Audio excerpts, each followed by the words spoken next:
October 16 ലോക ഭക്ഷ്യദിനം. Mindful eating എന്നൊരു കോൺസെപ്റ്റാണ് ഇതിലൂടെ ഞാൻ പറയാൻ ഉദ്ദേശിക്കുന്നത്.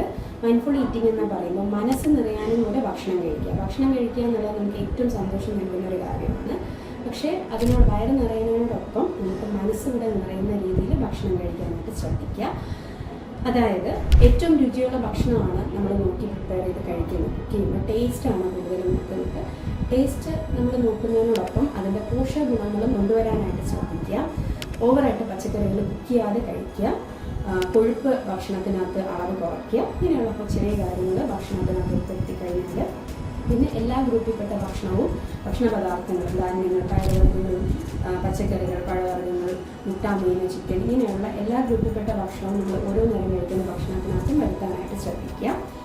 ഇതിനു പുറമെ നമ്മൾ മൈൻഡ്ഫുൾ ഈറ്റിംഗ് എന്ന് പറയുമ്പോൾ നമ്മൾ കൂടുതലായിട്ടും ഭക്ഷണത്തിൽ ശ്രദ്ധിച്ച് ഭക്ഷണം കഴിക്കുക. ഭക്ഷണം എന്താണ് കഴിക്കുന്നത് അതിൻ്റെ രുചി ആസ്വദിച്ച് കഴിക്കുക. അപ്പോൾ നമ്മൾ ഈ ഭക്ഷണം കഴിക്കുന്നതിനിടയ്ക്ക് ടി വി കാണുന്നത്, മൊബൈൽ ഫോൺ യൂസ് ചെയ്യുന്നത്, മറ്റുള്ളവരോട് സംസാരിച്ചുകൊണ്ട് ഭക്ഷണം കഴിക്കുന്നത്, അതായത് ഭക്ഷണത്തിന് ശ്രദ്ധിച്ച് ഭക്ഷണം ആസ്വദിച്ച് നല്ലോണം ചവച്ചരച്ച് ഭക്ഷണത്തിൻ്റെ ഗുണങ്ങളെല്ലാം നമ്മുടെ ശരീരത്തിൽ കുത്തുന്ന രീതിയിൽ ഭക്ഷണം കഴിക്കാനായിട്ട് എല്ലാവരും